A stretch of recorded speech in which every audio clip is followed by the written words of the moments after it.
processo do trabalho. Dentro do processo do trabalho, nós podemos identificar alguns pontos que se difere do processo civil.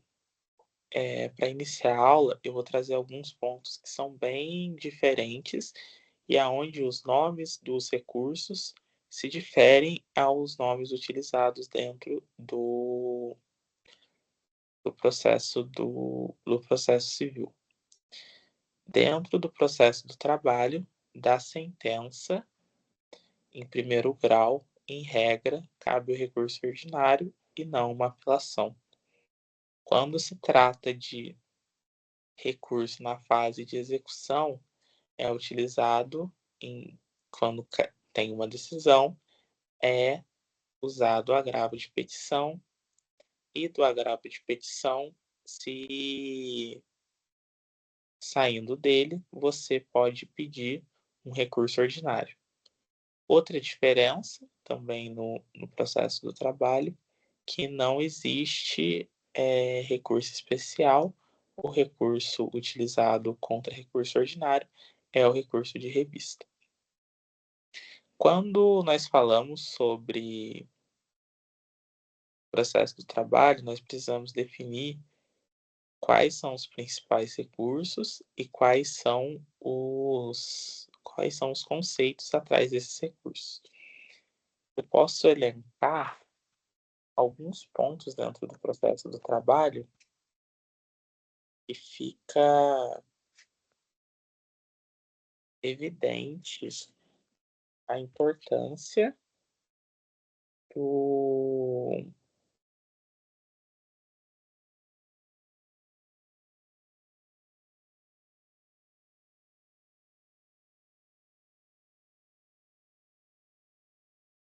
dentro do processo do trabalho. Antes de começar a aula, eu vou apresentar para vocês, mais uma vez,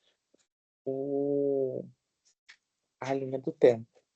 Dentro da linha do tempo, nós estamos nessa primeira coluna, aonde nós já entramos em sentença e já falamos sobre liquidação e execução também. Ou seja, já percorremos todo esse caminho aqui dentro da linha processual. E dentro da linha processual também, nós podemos evidenciar quais são os recursos que nós vamos ver. Então, nós vamos preencher essa parte dentro do processo. E dentro do processo, nós vamos observar alguns conceitos e trazer outros conceitos também. Dentro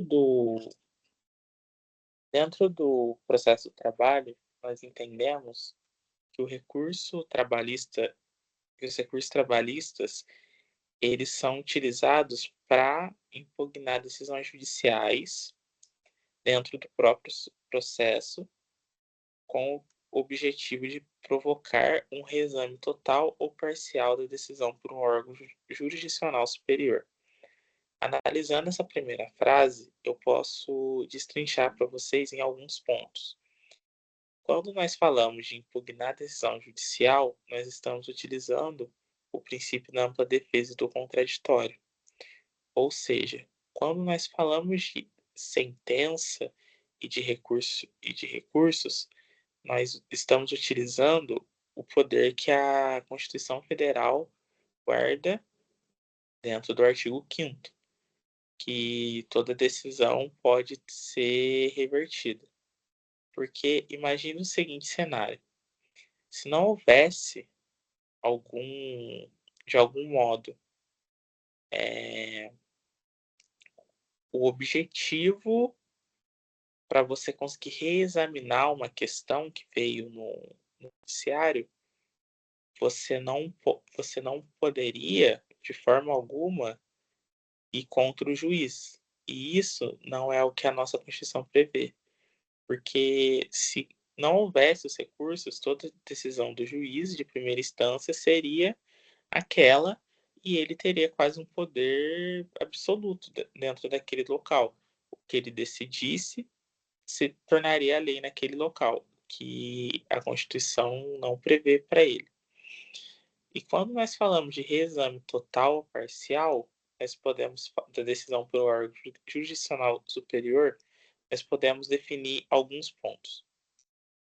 Uma sentença, como eu trouxe para vocês, ela pode ser procedente, parcialmente procedente e improcedente.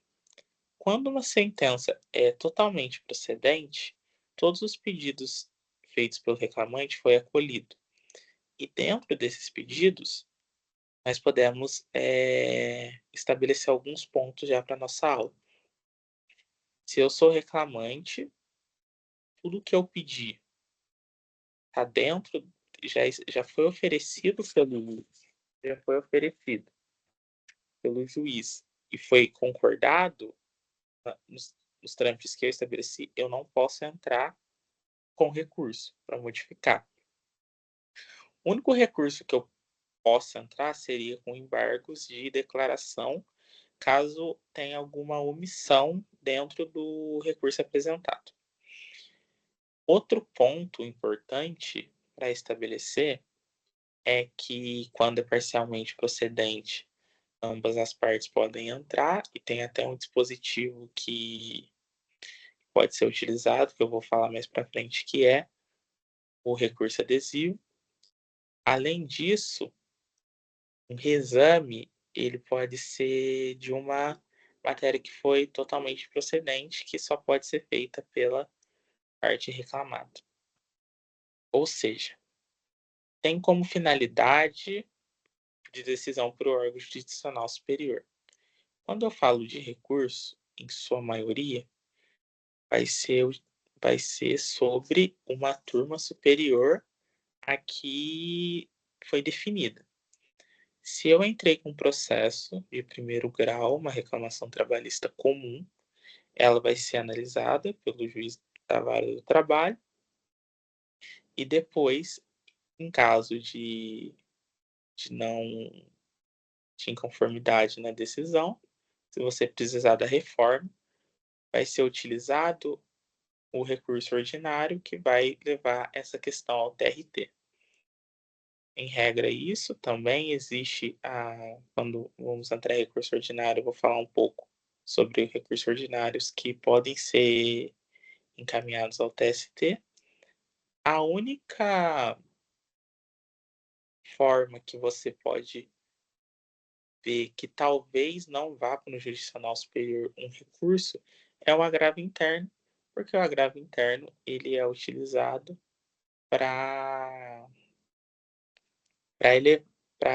que aquele recurso chegue dentro do plenário.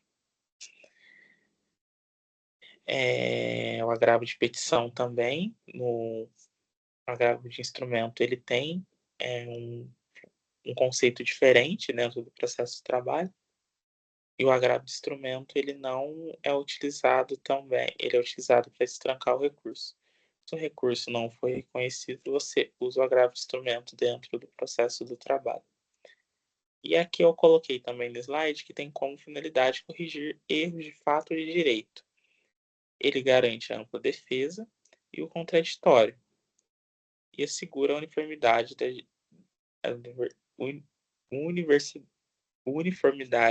e a justiça das decisões no âmbito da justiça do trabalho.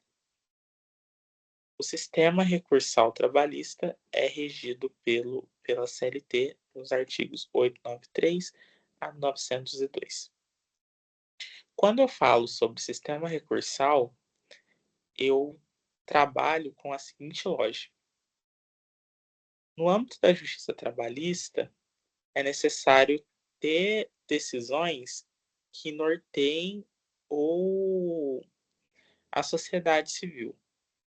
O direito do trabalho, o direito e o processo do trabalho, eles guiam parte importante do nosso cotidiano, porque é dentro deles que vão celebrar a força motriz na sociedade, que é a classe trabalhadora, que dentro dessa classe que vai estabelecer as riquezas que vão no país e como que os trabalhadores vão vão pactuar os seus contratos com a empresa.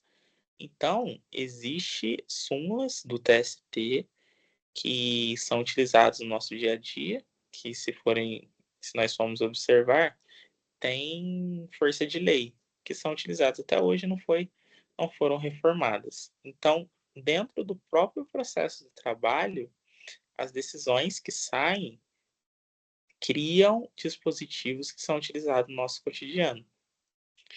E por isso que o processo, quando nós temos uma matéria de processo, nós precisamos imaginar que toda vez que estamos falando sobre o processo, nós estamos falando de algo que versa sobre matéria pública. Então, o interesse é coletivo que o processo do trabalho tenha suas decisões pactuadas dentro da ampla defesa e numa uniformidade, porque é muito lesivo para a sociedade que aconteça o seguinte cenário: eu sou juiz aqui na cidade de Lorena e decido que é legal o empregado tirar 20 dias de férias por ano e não ser compensado por isso. E um juiz da cidade de Cruzeiro decida outra. E ter duas empresas em cada local e essa empresa definir com base no juiz que seja menos favorável para o trabalhador. Ou a empresa, nem por má fé, ela ocorra que ela não tenha feito por má fé, por apenas achar que é o ditame trabalhista correto. Isso é a importância do sistema recursal trabalhista e do processo do trabalho. Eu vou voltar a falar de sentença e não tem como eu não falar de sentença de uma aula de recursos. Por quê? Dentro do processo do trabalho, eu não cheguei a comentar com vocês que dentro do processo civil nós podemos observar o agravo de instrumento sendo utilizado em algumas situações. E dentro dessas situações são decisões interlocutórias.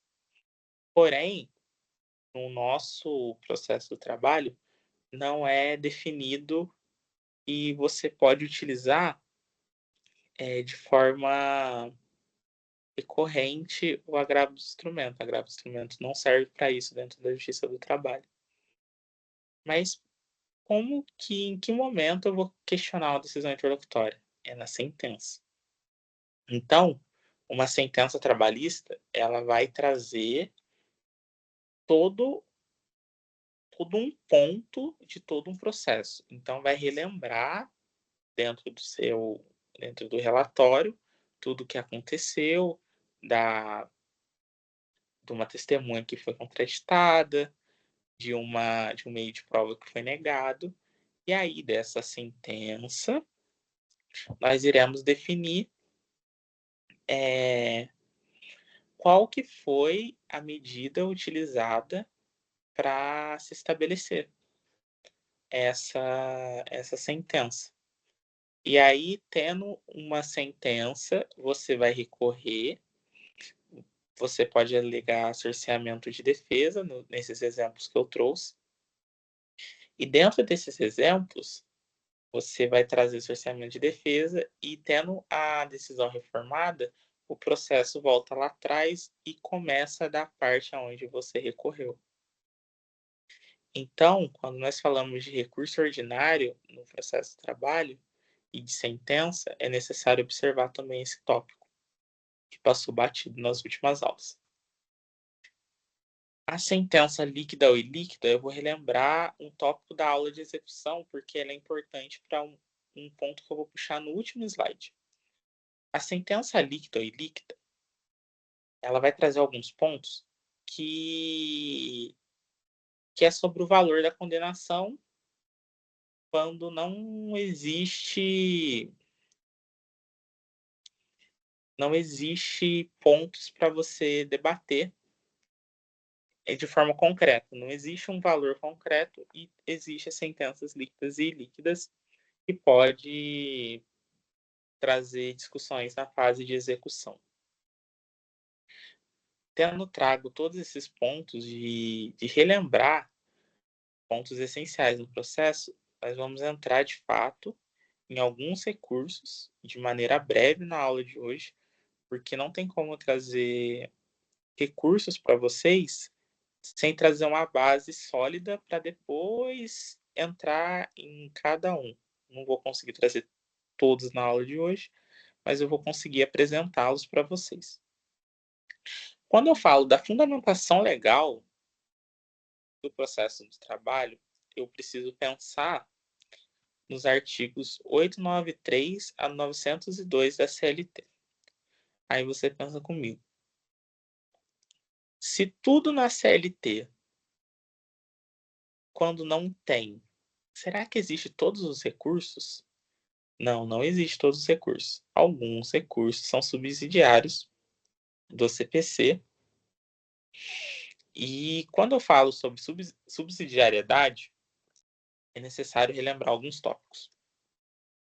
A subsidiariedade do CPC é prevista em lei, tá? É no artigo 769 da CLT. E quando eu falo de, como está aqui no slide, vou contextualizar para vocês. Quando eu falo em recursos trabalhistas, os principais são recurso ordinário, recurso de revista, são os embargos. Existem 2 embargos, né, que podem ser utilizados na Justiça do Trabalho, que é o embargo de declaração e o embargos à execução e também embargo de terceiro. Na verdade, são 3 embargos. O agravo de instrumento, que tem uma função distinta do agravo de instrumento no Código de Processo Civil. O agravo de petição, que é o recurso que ocorre quando você apresenta algo na execução e tem uma decisão. Se existe uma decisão na execução, você entra com agravo de petição. Por exemplo, embargos à execução, você entra com impugnação ao embargos, e dessa impugnação ao embargos cabe sair uma sentença, dessa sentença cabe agravo de petição. Então é muito importante relembrar, toda vez que você imaginar um cabimento, relembrar do embargos, relembrar da sentença, relembrar sobre recursos. Porque se existe uma sentença no processo, provavelmente cabe recurso. Os prazos recursais da Justiça do Trabalho não tem segredo, são 8 dias, em regra. E o prazo ele conta a partir da intimação da decisão, excluindo-se o dia do começo, incluindo-se o do vencimento. É assim, os prazos trabalhistas não têm muito segredo. Eu trouxe aqui nos slides sobre embargo de declaração, para não confundir muito a cabeça de vocês. Eu trouxe praticamente que ele é muito parecido com o Código de Processo Civil. Embargo de declaração, ele é um recurso que serve para esclarecer uma sentença ou decisão omissa, contraditória, obscura ou erro material em decisão judicial. Imagine o seguinte ponto. O juiz faz um despacho dentro do processo ou faz um ato ordinatório que não fica claro o que ele pediu e o que você vai utilizar é um embargo de declaração. O embargo de declaração ele não serve só para sentença, ele serve para qualquer decisão que você não entenda, né? Pode ser uma decisão que não fale sobre um pedido que você pediu, ou no momento ela dá um direito, vamos supor, no momento ela nega o reconhecimento de vínculo empregatício e no outro momento ela acaba dando férias, sabe? Se não tem vínculo empregatício, não tem por que pagar férias. Caso isso ocorra numa sentença, o recurso utilizado é o embargo de declaração. Obscuridade é quando você não entende o que o juiz quer dizer. E erro material é, por exemplo, tem algum cálculo na sentença e o cálculo deu muito errado, sabe? Aí você pode entrar. Por exemplo, uma conta. 10 mil mais 10 mil deu 37 mil. Aí você pode entrar com um embargo de declaração nesse sentido. A finalidade é corrigir ou complementar. Até existe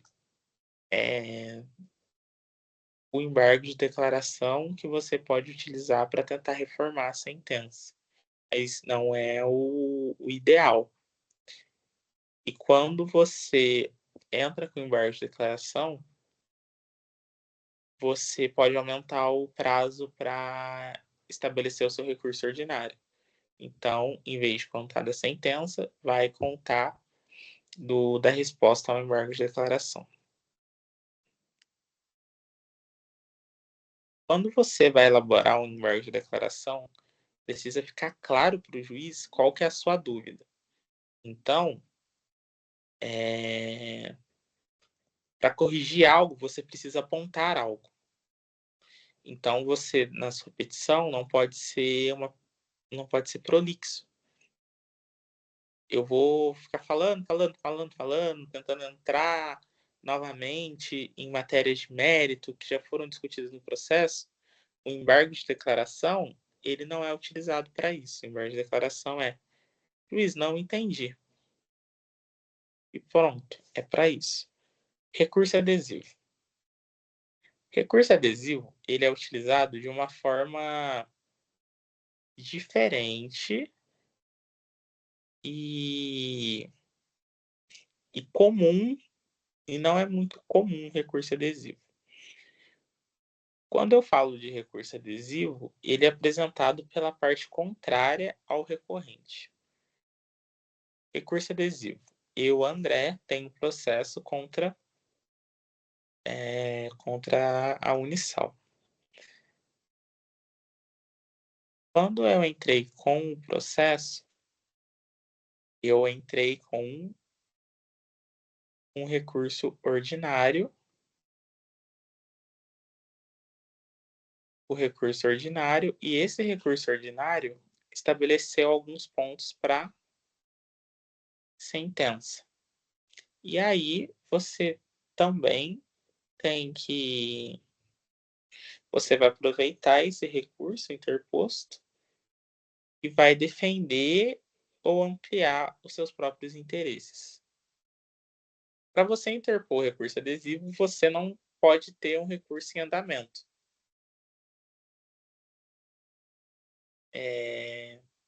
Para permitir que a parte não recorreu inicialmente possa se manifestar sobre o recurso da outra parte. Condicionante só pode ser interposto se a outra parte tiver recorrido. Geralmente, o prazo é o mesmo do recurso principal para apresentação. Quando você entra com recurso adesivo, você fica limitado a falar sobre o recurso principal. Entendeu? Você não pode trazer algo novo dentro do recurso adesivo. Mandado de segurança. Mandado de segurança, para mim, dentro do processo de trabalho, quando eu tive a matéria de processo de trabalho, eu observei, né, na segunda fase da OAB, o processo de trabalho, inevitavelmente, é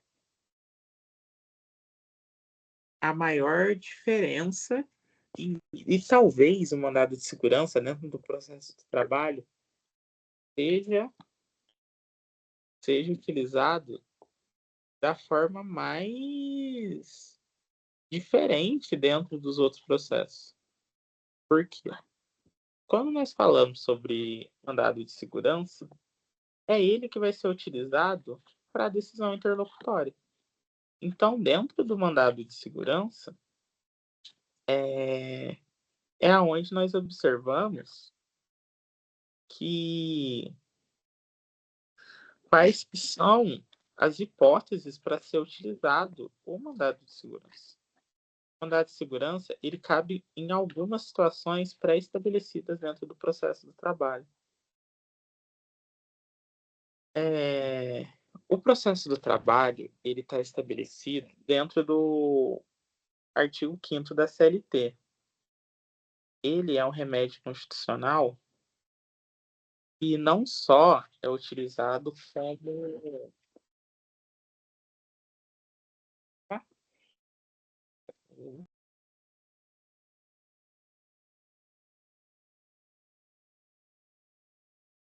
É um remédio constitucional que, como vocês já devem ter observado, creio, na faculdade, é um remédio constitucional que busca proteger o direito líquido e certo, que não é amparado tanto por habeas corpus ou por habeas datas.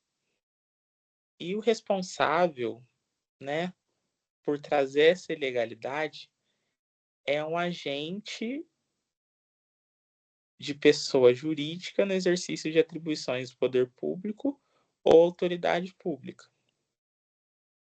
Quando você vai entrar com mandado de segurança, você tem um prazo de decadência previsto no artigo 23 da, da lei, que, se eu não me engano, 12.016 de 2009, que dispõe do direito de requerer um mandado de segurança no prazo de 120 dias contados da ciência pelo interessado do ato impugnado. E o mandado de segurança, quando você entra com ele, ele tem um formato parecido com uma petição inicial, né?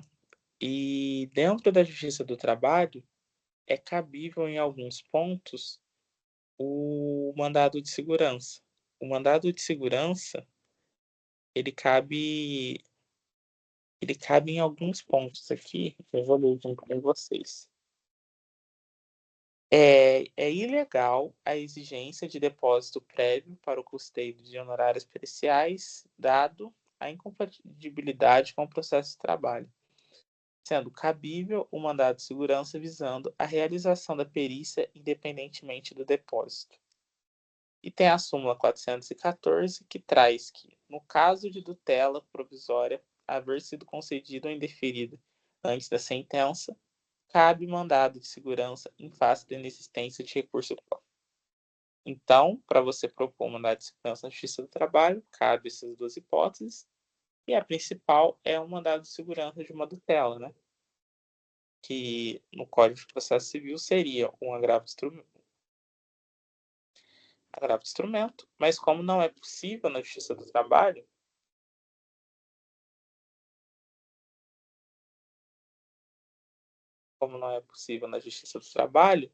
nós utilizamos dentro do processo do trabalho esse dispositivo.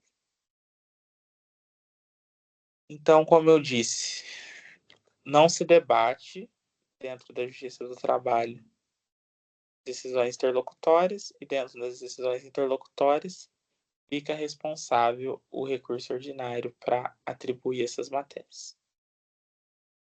Outro ponto importante da Justiça do Trabalho é a definição... Nossa, eu pulei alguns pontos do mandado de segurança. Fazendo, então, um rápido resumo de mandado de segurança. Ele é feito para proteger direitos líquidos e certos, tanto do trabalhador e do empregador, quando uma decisão feita por autoridades trabalhistas violam a lei ou tem contrariedade com a lei. Além disso, tem como sua principal finalidade corrigir ilegalidades ou abusos de poder de autoridades administrativas ou judiciais no âmbito trabalhista. Ele pode ser impetrado por qualquer um dos trabalhadores, empregados e os sindicatos também. Tem 120 dias a contar do conhecimento do ato legal. Então, se você não entrar com o mandado de segurança no prazo de 120 dias, gera decadência, você perde aquele direito e não substitui recursos ordinários. Porém, quando se tem... Imagina a gravidade do problema. Se você tem um problema muito grave e você precisa de pressa, você não pode esperar muito, né? E esse que é o pensamento quando você entra com mandado de segurança. Por isso que é cabível em tutelas. Pense. Cara, se eu não entrar com essa tutela, esse valor aqui, aqui na empresa, se não devolverem isso, eles vão sumir. Eu vou perder. E você consegue comprovar aquilo dentro da lei, e o juiz não, eu não quero. Eu acho que não é isso daí que você falou, não. Aí você entra com mandado de segurança para estabelecer isso. Contra-razões ao recurso ordinário. Antes de falar sobre contra-razões, eu preciso definir alguns tópicos com vocês. O recurso ordinário, quando nós pensamos em recurso ordinário, nós vamos estabelecer algumas coisas na nossa mente.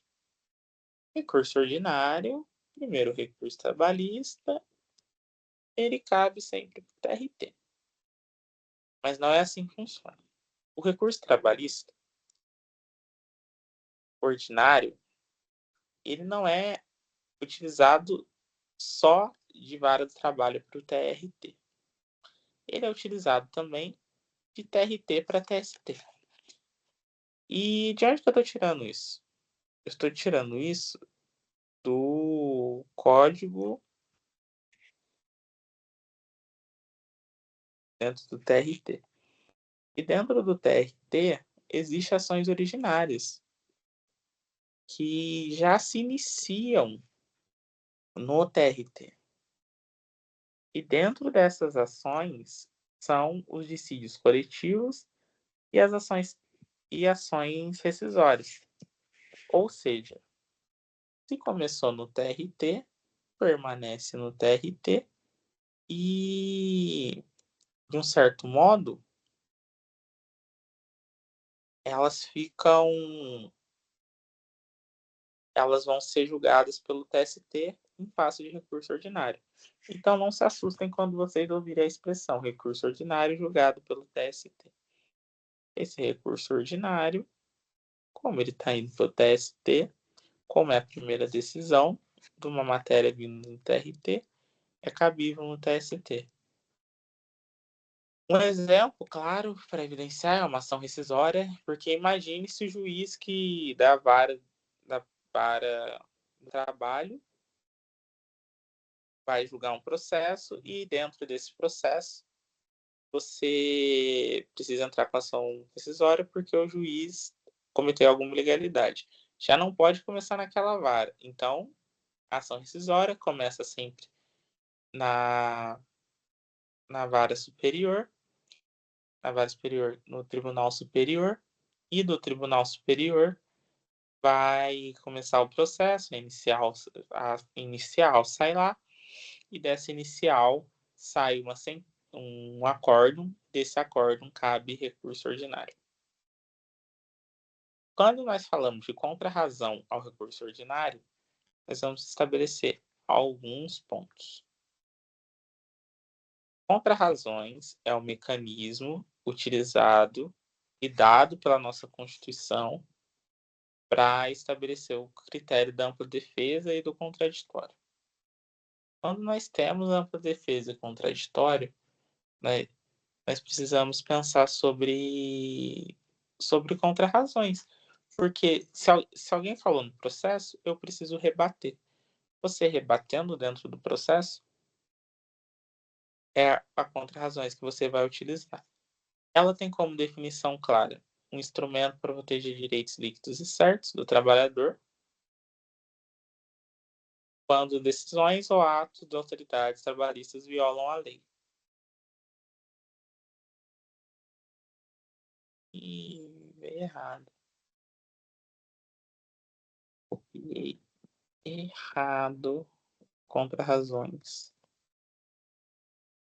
Curso ordinário, mas ela dá para falar aqui, ó, a definição. Ela serve para falar contra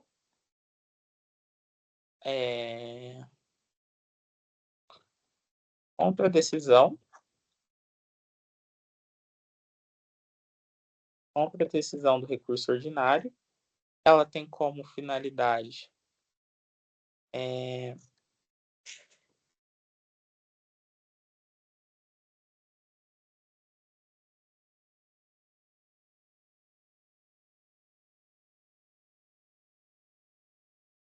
ela tem como finalidade dar resposta à parte contrária e defender a decisão do juízo de origem e rebater os argumentos apresentados no recurso.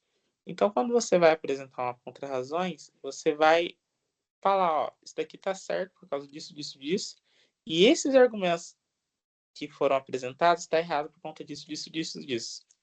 Juiz, mantém a sentença. A sentença não deve ser reformada. Ela tem a finalidade de impedir, eu não quero que isso mude, eu quero que isso continue da forma que está. O prazo para ser protocolado é de 8 dias, a contar da data do recebimento.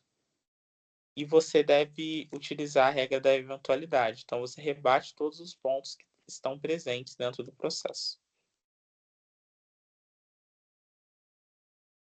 Por último, não menos importante, agravo de petição. Ele permite que o tribunal reveja decisões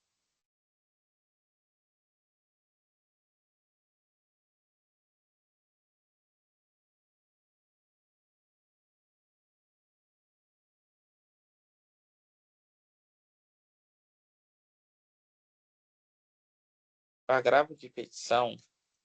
Ele é o recurso que é cabível da Justiça do Trabalho dentro da fase de execução. Então, qualquer decisão interlocutória ou decisão definitiva proferida pelo juiz na fase de execução, o recurso utilizado é o agravo de petição. Dessa forma, nós garantimos que não haja erros ou injustiça na execução e sejam apreciados pelo tribunal competente. O prazo também é 8 dias, que é o prazo comum na Justiça do Trabalho, e qualquer uma das partes da execução que se sinta prejudicado pela decisão. Então, cabe ao tribunal reverter a decisão do juízo de execução. Na aula de hoje, eu trouxe para vocês alguns pontos, né, sobre justiça do trabalho e sobre recursos. Para começar a destrinchar o tema, ainda existe, essa é a regra geral, ainda existe outras ramificações dentro do processo do trabalho. E na aula de hoje, eu vou trazer algumas questões sobre direito processual do trabalho para vocês ficarem, pensarem um pouco junto comigo sobre as alternativas corretas e por que as outras estão incorretas. Eu estou abrindo aqui as questões.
A questão de hoje ela é baseada em outras aulas, sobre processos de outras aulas, onde nós podemos definir um pouco sobre o tema que foi apresentado. Pode compartilhar a tela.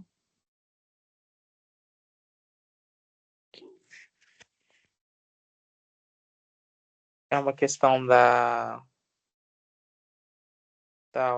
OAB, um exame desse ano, da primeira fase, que fala sobre Soraya integrava o contrato social de uma sociedade empresária, mas se afastou dela em janeiro de 2019 e registrou sua saída perante a junta comercial em dezembro de 2021. Joana foi empregada da sociedade empresária em questão de abril de 2019 a setembro de 2022, tendo ajuizado reclamação trabalhista em outubro de 2023. Obteve vitória judicial e iniciou execução em janeiro de 2025, não tendo a sociedade empresária solvabilidade requereu o direcionamento da execução contra os sócios atuais, sem êxito. Então, requereu que a execução fosse feita em relação a Soraya, considerando esses fatos e o que prevê a CLT, assinar a alternativa correta. A alternativa correta aqui é que é possível a execução da Soraya, porque entre a averbação de sua saída e o ajuizamento da ação, ocorreu um prazo inferior aos 2 anos. Então, quando se trata de sócio retirante, nós falamos de 2 anos de diferença. Aqui, no caso da Helena foi empregada de uma sociedade empresária de fevereiro de 2022 a janeiro de 2024. Quando foi dispensada, sob a alegação de justa causa. Ciente que fez absolutamente nada de errado e considerando que sua única testemunha é uma outra ex-funcionária que se encontra enferma, terá pouco tempo de vida, Helena ajuizou em março de 2024 uma ação para produção de provas antecipada, distribuída por sorteio à 9ª Vara do Trabalho de São Paulo. Da referida ação foi colhido depoimento da testemunha, que pouco depois veio a falecer. Arquivada a produção de provas, Helena pretende ajuizar reclamação trabalhista para anular a justa causa aplicada, valendo-se, inclusive, do testamento da finada. Sobre o fato narrado, considerado o dispositivo da norma de regência, assinale a alternativa correta.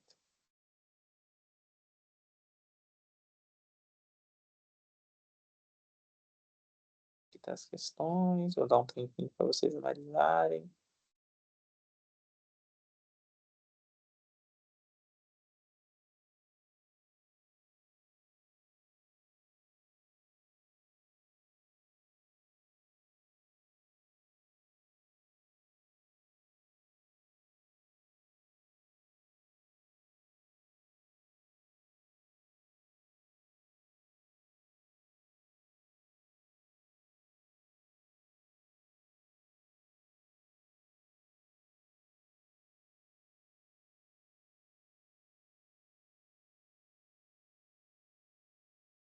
A questão correta é a letra B. Quando você produz prova, independe do local que você vai colocar, será feito sorteio e sua petição, sua reclamação trabalhista começará lá. Então, por hoje é só 2 questões e um breve início da matéria de recursos. Por hoje é tudo. Obrigado pela atenção e tchau.